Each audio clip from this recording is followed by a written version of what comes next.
হাত পায়ে ব্যান্ডেজ অথচ মাথায় মুকুট পরে হাসপাতালের বেডেই বিয়ে সারলেন বাংলাদেশি তরুণ তরুণী। সমাজকে জানিয়ে দিলেন, হাত দুটি ধরেছি দুজন দুজনার, মানব না কোনো বাধার।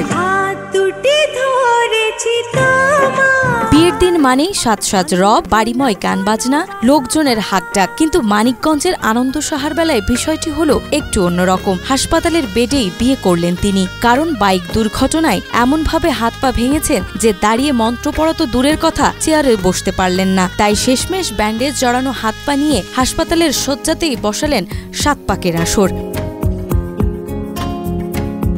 4 সেপ্টেম্বর রাত 9টায় মানিকগঞ্জের একটি বেসরকারি হাসপাতালে এই ব্যান্ডেজ সিঁদুর মিলন মেলা সম্পন্ন হয়। হাসপাতালের এক ফাঁকা অংশে সাজানো হয় অস্থায়ী বিয়ের মঞ্চ। পরিবারের সদস্যরা জানান, লগ্ন নষ্ট হলে আবার কবে পাওয়া যাবে এই চিন্তায় বিয়ে সম্পন্ন করা হয়েছে।